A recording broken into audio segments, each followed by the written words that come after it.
with the Israeli air attacks in Tehran, we've now entered a new zone of conflict in the Middle East. There were airstrikes last year by the Americans, but now we are entering a new endgame between the US and Iranian conflict. This will have a huge impact on the global markets and on global businesses as well as supply chains. So what can we expect? Firstly, there's going to be a huge amount of uncertainty because details are still trickling in. There are US forces deployed all around the region in en masse.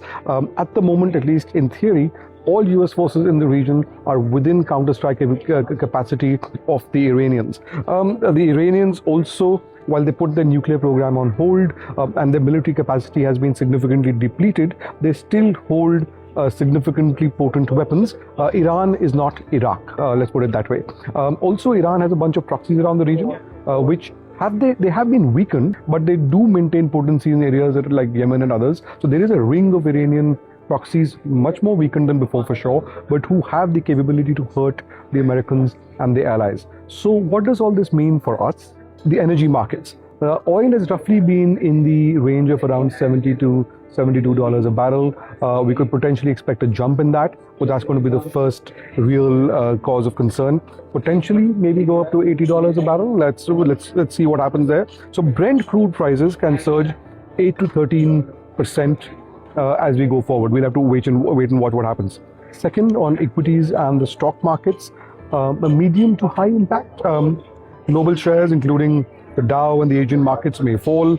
Airlines and the travel sector in particular, lots of stuff to watch out there. India, for example, our oil routes, significant part goes through the Straits of Hormuz. So India has been looking at alternative oil supply zones as well. Safe haven assets. I think there's a reason why we've seen a huge rally in gold in the last year or so. Also silver. People have been looking at alternative sources of safe investments at a time when there was huge global volatility induced by Trump with tariffs and so on. A war like this could induce people to double down on that. Investors will look for safe haven assets like gold, government bonds, all of those things. Shipping and supply chains. You can expect a low to medium impact in that because of risk of traffic through the Straits of Hormuz. Again, it depends on to what level the conflict escalates to, but these are serious risks that people now have to factor in. There will obviously be a regional economic impact.